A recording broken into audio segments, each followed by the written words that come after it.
नागपूर शहरातील Lakadganj police station अंतर्गत एक दुःखद घटना समोर आली आहे। 11 फेब्रुवारी रोजी 47 वर्षाच्या श्रद्धा वधाणी या महिलेला पतीसोबत वादांच्या आणि कौटुंबिक अत्याचाराच्या त्रासामुळे स्वतःला ज्वलनशील पदार्थाने जाळून घेतल्याने त्यांचा मृत्यू झालाय। या प्रकरणात पतीविरोधात कौटुंबिक अत्याचाराचा गुन्हा नोंदविण्यात आला आहे। मिळालेल्या माहितीनुसार 1 वर्षापूर्वी श्रद्धा यांनी पोलीस स्टेशनला तक्रार दाखल केली होती, परंतु त्यानंतर परिस्थिती आणखी गंभीर होऊन त्यांना हे कठोर पाऊल उचलावे लागले।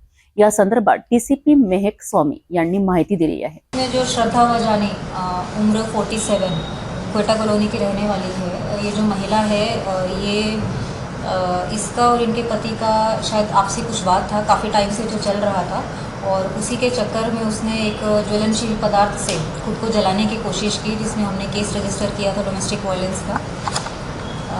एक दुखद बात है कि 11 तारीख को उनकी डेथ हो गई है हॉस्पिटल में।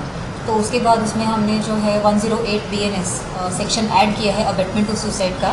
श्रद्धा ने जब वो हॉस्पिटल में एडमिट हुई तो उसने बयान दिया था कि उनके पति और उनके ननद अमित वजानी और आरती वजानी उनसे परेशान होकर उन्होंने ये कृत्य किया है, इसीलिए अबेटमेंट टू सुसाइड के सेक्शंस ऐड हो गए हैं और इसमें अभी आगे की इन्वेस्टिगेशन जारी है। मैडम, डोमेस्टिक वायलेंस के चलते क्या करीब 1 साल पहले भी ये महिला थाने में आई थी, तब कुछ दाखिल हुआ था और तब कुछ कार्रवाई हुआ था?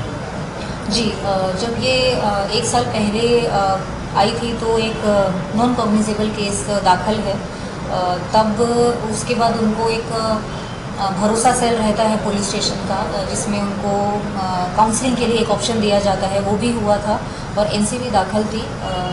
इनके परिवार वालों ने भी कुछ आपसी समझौता करके उनको वापस अपने पति के साथ रहने का कुछ सजेशन दिया था और वो फिर अपने पति के साथ ही रह रही थी, पर हालात शायद दोबारा बिगड़ गए तो अभी उन्होंने ऐसा प्रयत्न किया। अशा भयावह आणि दुःखद घटनांमुळे समाजातील अत्याचारांच्या गंभीरतेचे पुन्हा एकदा चित्र आणखी कुरूप होते आहे। आपल्या प्रियजनांवर होणारे अत्याचार थांबवण्यासाठी आणि लोकांना न्याय देण्यासाठी कडक कारवाई आवश्यक आहे। श्रद्धा वधाणी यांच्या मृत्यूमुळे कौटुंबिक अत्याचारांचे गंभीर परिणाम पुन्हा समोर आले आहेत।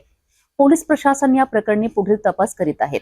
अशा घटनांचा पुनरावलोकन करत असताना समाजात जागरूकता वाढवणे आणि महिलांच्या सुरक्षेसाठी कठोर पाऊल उचलणे किती आवश्यक आहे हे लक्षात येत आहे।